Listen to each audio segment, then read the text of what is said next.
These are the chilling skunk ape photos that surfaced in 2000, sent anonymously by a concerned senior citizen who claimed a strange, menacing creature had been stealing fruit from her back porch in rural Florida. Now, most photos like this are easy to dismiss. We've all seen the blurry, obviously fake hoaxes that popped up online. But here's where things get strange.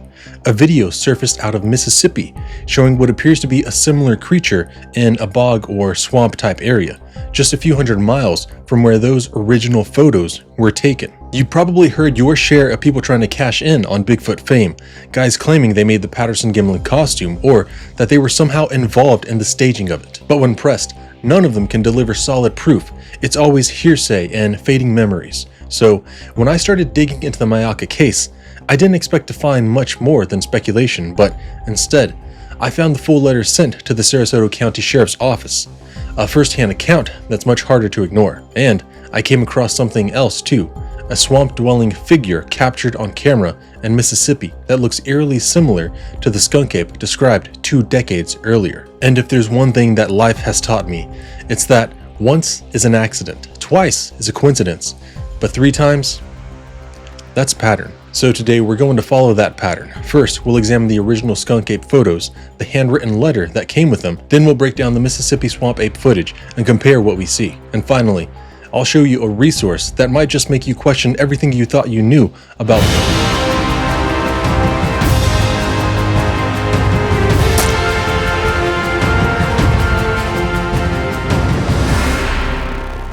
In the year 2000, a letter written by what sounds like to be a fearful senior citizen, as well as 2 photos, were sent into the Sarasota Police Department, and this is that letter. Dear Sir or Ma'am, enclosed, please find some pictures I took in late September or early October of 2000. My husband says he thinks it is an orangutan. Is someone missing an orangutan? It is hard to judge from the photos how big this orangutan really is. It is in a crouching position in the middle of standing up from where it was sitting. It froze as soon as the flash went off. I didn't even see it as I took the first picture because it was so dark. As soon as the flash went off for the second time, it stood up and started to move. I then heard the orangutan walk off into the brushes. From where I was standing, I judge it as being about 6.5 to 7 feet tall in a kneeling position. As soon as I realized how close it was, I got back to the house. It had an awful smell that lasted well after it had left my yard. The orangutan was making deep whoomp noises.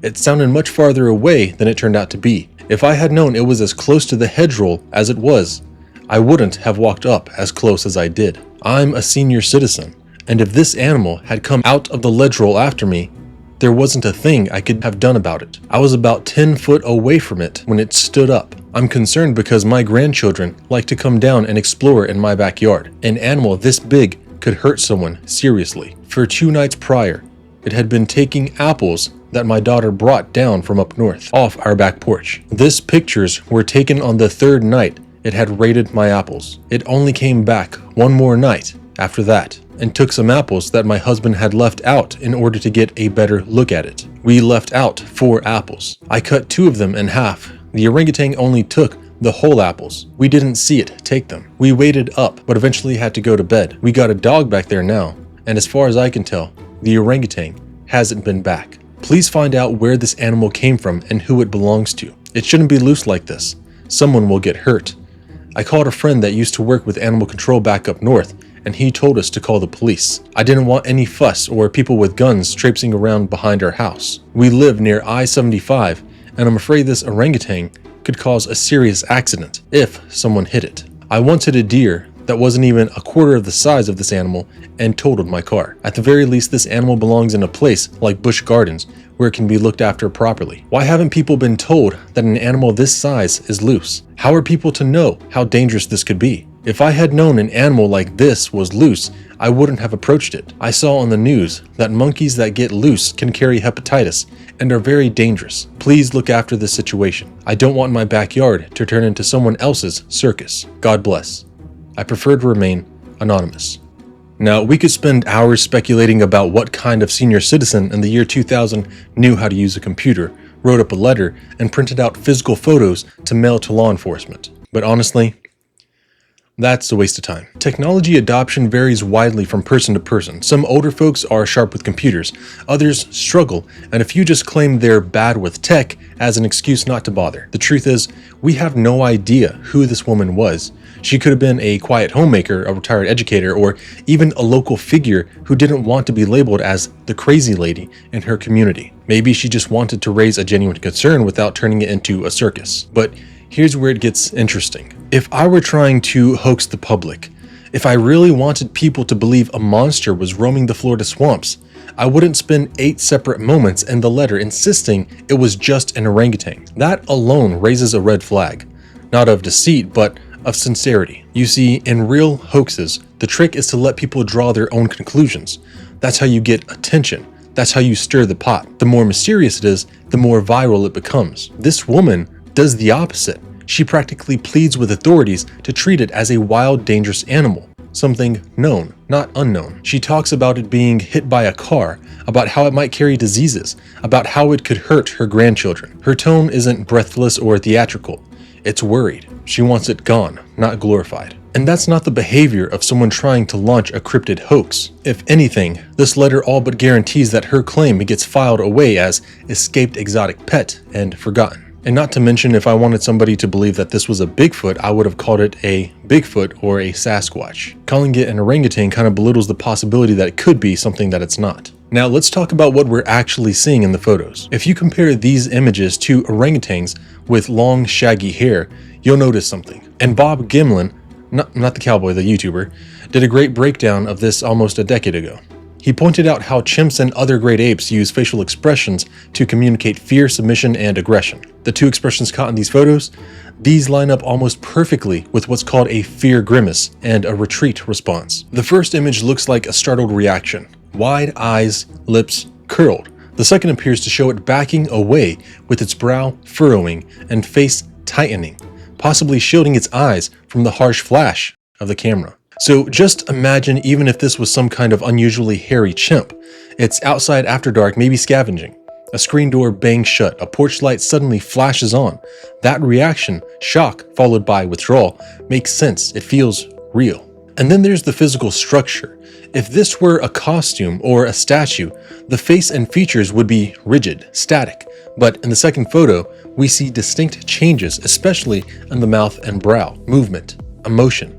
These aren't just two snapshots of some puppet. Something actually changed between them. So either this is the most underrated, expertly crafted hoax of the early 2000s, complete with animatronics and subtle behavior cues, or it's exactly what the woman claimed it was, a real creature, one that's not supposed to exist.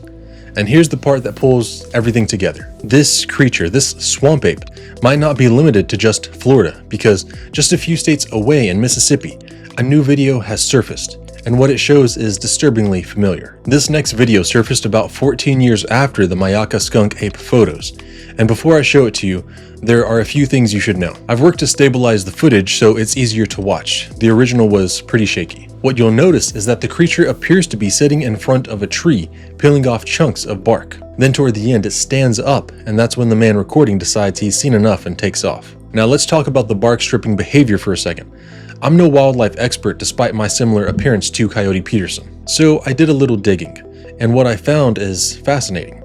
Gorillas do peel bark from trees. They do it to get the nutritious pulp underneath, to eat decaying wood, or even lick stumps for sodium. It's actually textbook primate behavior, especially when other food sources are limited. So yeah, skeptics might say this is just an escaped gorilla, but before you jump to that conclusion, let me throw this into the mix. The Creek people of the Native American tribes of the Southeast had stories of monsters. They called them kolowa, and while translations vary, modern interpretations of that word, gorilla.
So now with these two pieces of evidence, the Myakka photos and this Mississippi footage, we have to ask ourselves a serious question. Could these creatures actually be real? Now, let me be clear so you can decide for yourself where you stand. I believe these sightings, these swamp-dwelling primates, are regional variations of Gigantopithecus, the massive ape believed to have gone extinct hundreds of thousands of years ago. And I know some folks believe Bigfoot is something spiritual or even interdimensional, but I respectfully disagree. I think it's a real physical animal, incredibly rare, highly intelligent, and perfectly adapted to stay hidden. And look, maybe you don't buy the Myakka photos, maybe you think this Mississippi creature is just a trick of the light or a zoo escapee.